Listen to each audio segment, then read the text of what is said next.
Hello, my name is Thor Halfdanarson. I am a medical oncologist and the professor of oncology at Mayo Clinic in Rochester, Minnesota. And I would like to thank the organizers for inviting me to speak at the meeting. And I will be talking about when to walk, sprint, or stand on the sidelines, essentially surveillance, maintenance, and more treatments for neuroendocrine tumors. These are my disclosures. So I wanted to address a few questions, and these are the questions I was hoping we could address. So can we predict the behavior of neuroendocrine neoplasms? And can we especially predict how aggressive we need to be in regards to therapy and in regards to testing? And do we always need to treat? And if we don't treat, how should we follow patients who are not on therapy? We'll talk about the goals of the treatment, as well as the role of maintenance therapy. So let's start by talking about predicting the behavior of neuroendocrine neoplasms. And notice that I mentioned neuroendocrine neoplasms, or NENs, not NETs. That's because neuroendocrine neoplasms is a big term that encompasses both well-differentiated neuroendocrine tumors as well as poorly differentiated neuroendocrine carcinoma. And why do we need to know this at the diagnosis? So that's because knowledge is power, and we need to really know our enemy. So neuroendocrine neoplasms are a very heterogeneous group of cancers. So they behave in a variety of ways, and they can start really anywhere in the body. They can be extremely aggressive, they can be very slow growing, and they can be anywhere in between. And being able to predict the future behavior of neuroendocrine neoplasms is very important and can help with difficult treatment decisions, can help with deciding on when to sit on the sidelines or when to sprint. So we need to know the tumor grade and the differentiation. So let's talk a little bit about how we do that. So the NETs or NENs can, as I said, be among the slowest growing tumors in humans as well as the fastest growing tumors. And this is largely determined by the tumor grade and the differentiation. And I was hoping I could explain the difference between those two terms. So grade 1 tumors tend to be very slow. They move slowly. Grade 3 tumors tend to move fast. But these are not the absolute terms. There can be grade 3 tumors that don't move all that fast. So how do we decide on a tumor grade? How do we assign a tumor grade? And we do that with a system using a tissue stain called Ki-67. So essentially what we do is that we stain a tumor sample and we see how many of the cells stain positive. Essentially, how many cells does the stain stick to? And the more cells it sticks to, the more cells are actually actively growing and dividing, and the more aggressive the tumor will be. And that will help us predict how it will respond to therapy sometimes and how it will do over time. And if we're going to the grade 3 tumors, which is the highest grade, so this goes from grade 1, grade 2, and grade 3. But the problem is that grade 3 tumors, which are increasingly being recognized, are not all the same. And it's tricky sometimes to predict the behavior of grade 3 neuroendocrine tumors because they can be fairly slow growing if they're well differentiated neuroendocrine tumors, or they can be really fast growing too. So that becomes a little bit of a challenge. And this really requires an expert pathologist. That's why we would always ask our pathologist to take a look at the actual tissue sample when we see a new patient. So what is tumor differentiation, and why is that not the same as tumor grade? Well, the tumor differentiation is really how much the cancer resembles the cells, the normal cells it originated from. So does it look quiet and well-behaved, and then we call it well-differentiated tumor, or does it look aggressive, and then we call it poorly differentiated tumor? So the poorly differentiated tumors are much more aggressive, and on the left-hand side, we can see sort of a sloth-like, well-behaving, low-grade tumor, and a more aggressive tumor on the right side. So the grade 3 tumors are really the most challenging ones because they are all high grade, but some of them are fairly slow growing, and all poorly differentiated tumors are high grade or grade 3, but not all high grade tumors are poorly differentiated. So grade and differentiation is not the same. But it is not just about grade and differentiation. We need to consider some other factors too. especially when we decide on whether to start a person on therapy.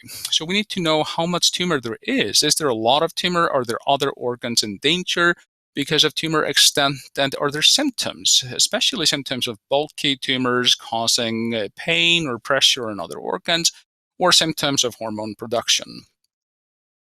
So moving on to the goals of therapy. So when I talk about goals of therapy, we have to be mindful of the fact that sometimes the goals of therapy that the providers have, may be different from the goals of therapy than the patient has. So we need to make sure that we're all on the same page. So, and that brings me to the next question. Why do we even treat patients with neuroendocrine tumors? What are the sort of overarching goals of doing that? And the way I look at it is really twofold. So number one is to relieve symptoms. Someone comes in suffering from symptoms. We need to do something to help with that. So these could be symptoms of the carcinoid syndrome, symptoms from bulky tumors, or symptoms from functional pancreatic tumors causing hormones that can make a person sick. And we also treat to prolong the survival of patients, essentially to allow a person to live longer. And just be mindful that not all treatments, drug treatments or other treatments, have been conclusively shown to prolong survival. And we also have to be mindful of treatment toxicities.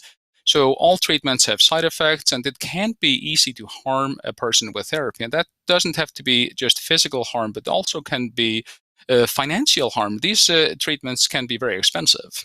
So let's go into a case, and this is a real world case story. This is one of my patients saw a few years ago. 72-year-old man, retired, very active, overall pretty healthy, some minor health issues like high blood pressure. Came in to a local emergency room with abdominal pain, recent onset, severe pain. He had a CT scan that showed a kidney stone, so we found the cause of the pain. The kidney stone passed, the pain went away, but there were several liver lesions. And as you can see on the right-hand side, there's a liver, that big gray thing there, and there are some little darker spots in the liver there. These are small liver metastases.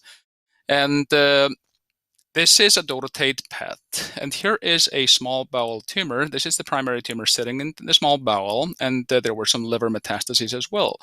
So we concluded that the pain was not from the small bowel tumor, and we did the liver biopsy that showed a grade 1 neuroendocrine tumor. So we sat down, we talked about the findings, we talked about the fact that this was an incidental finding, this was not a tumor causing the pain. So at the end of the day, he said, well, I don't think there's urgency in starting therapy. Let's just wait. And so we did, and we waited several years, and then he moved out of the area. And unfortunately, I don't know how things are going right now, but we went several years without doing anything and watched these tumors grow very, very slowly. And when we last met, they were still pretty small. So not everyone is comfortable with waiting. So you have to really explain to patients that sometimes it's actually okay to wait. And one size does definitely not fit all. So we need to balance the risk of waiting with the risks of starting therapy, as all treatments have side effects, as we talked about. And there may be issues with cost and access to therapy. And then some people just don't want therapy for a variety of reasons, and we have to be respectful of that. So that brings us to the question to treat or not to treat. So I say you treat when you really need to treat. And the fact that we can treat does not always mean that we should treat. So we can do a lot of things, but we'll do those things when we really have to.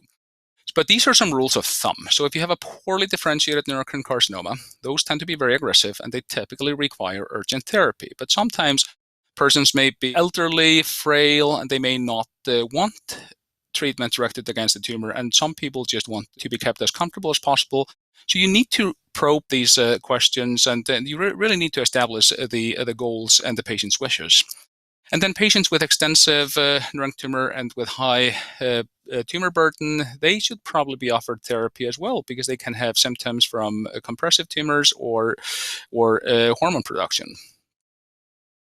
So when is it then okay to wait with treating patients with advanced metastatic disease? So it seems kind of odd that we suggest sometimes waiting when someone has a biopsy-proven advanced malignancy. So grade 1s and some grade 2s we can observe. If there is a low tumor burden, then the question is, how low is low?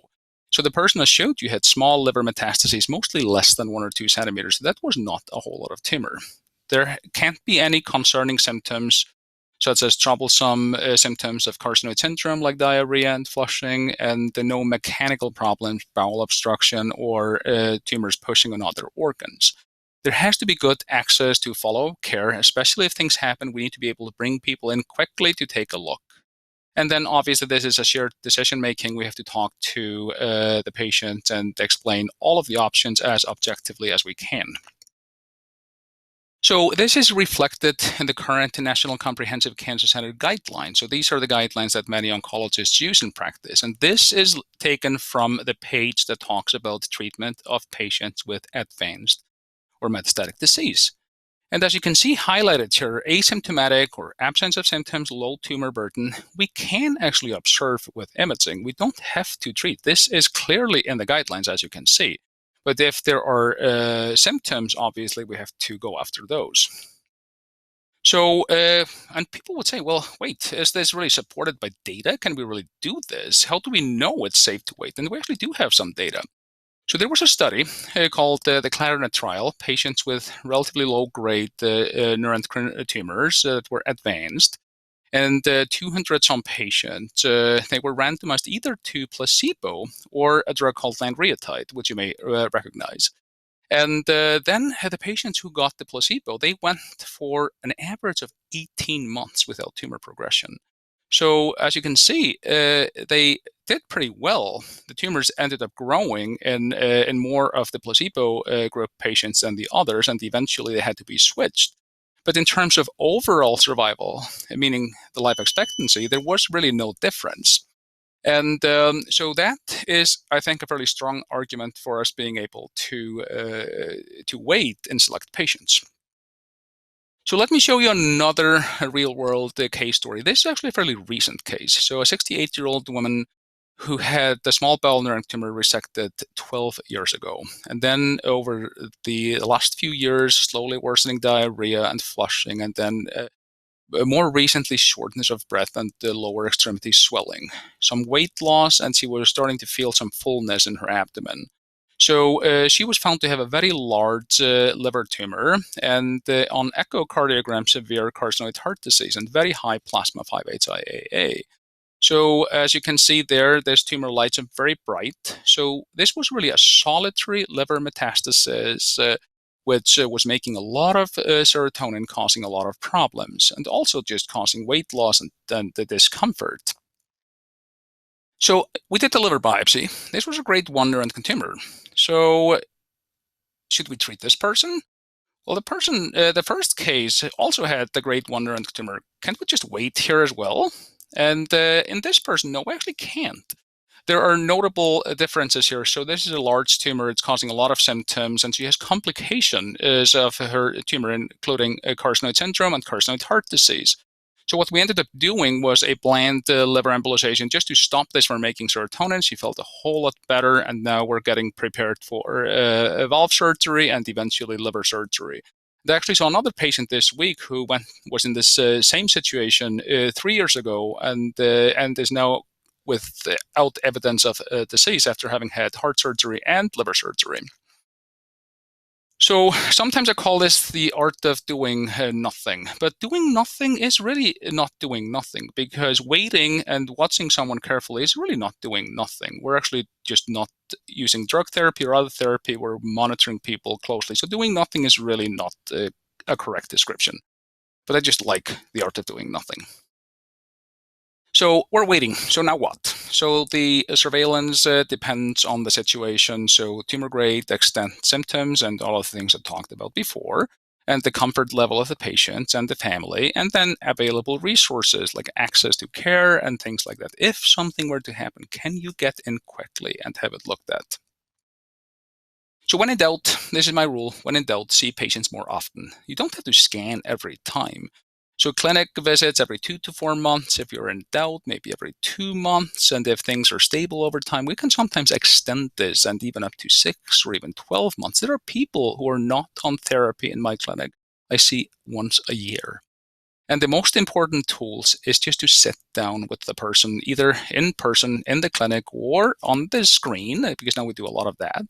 And then you can do imaging studies. Imaging studies are really important, but more important is to actually talk to the patients and examine them. Tumor markers, at least right now, have a limited value in this.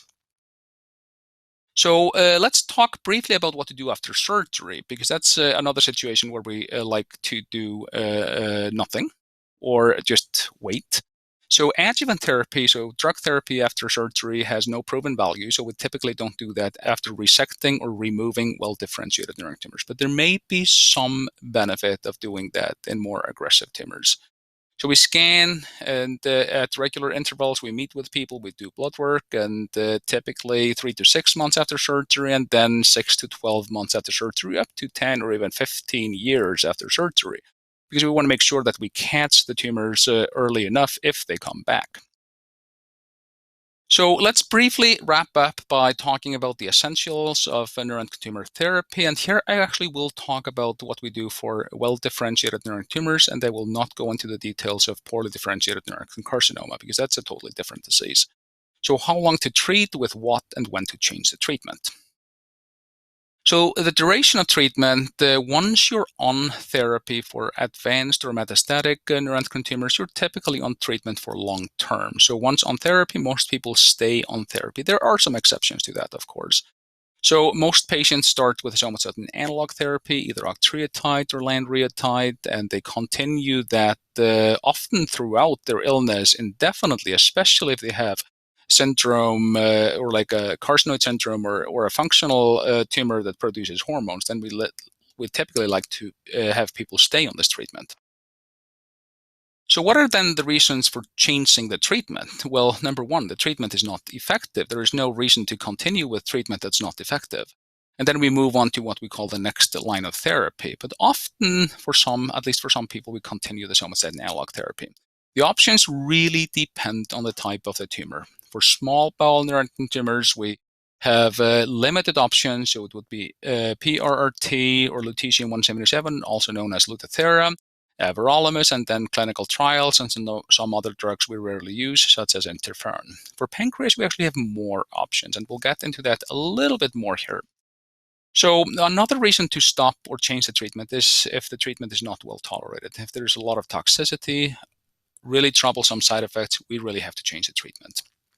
And then some patients, unfortunately, cannot afford a certain therapy, and that may force us to move to a different therapy that maybe has a more favorable coverage. And then we have other treatments such as telotristat, which are not necessarily treating the tumor, but more treating the symptoms.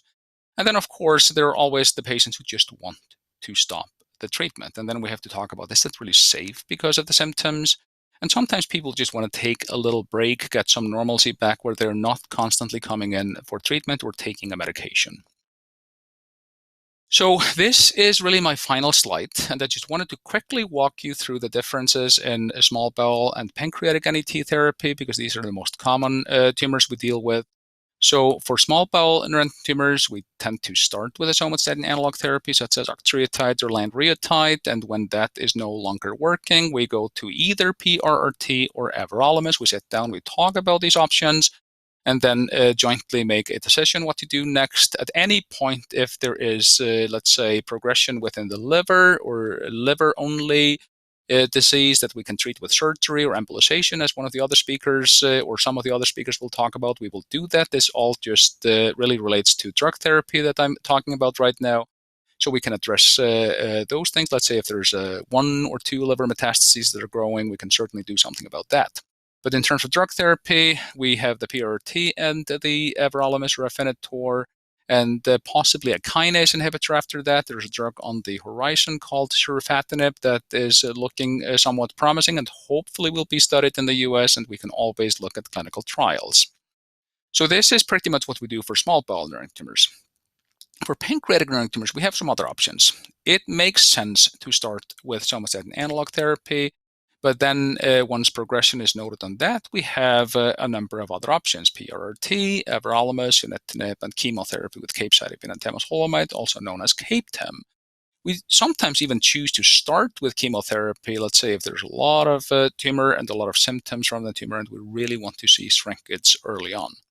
And then we sort of cycle through the options there. Well, we pick one, and if that doesn't work, we go to another one. And sometimes other factors play into this, including like other diseases that patients may have. Let's say if someone has really bad high blood pressure, we might want to stay away from sunitinib as that worsens the blood pressure.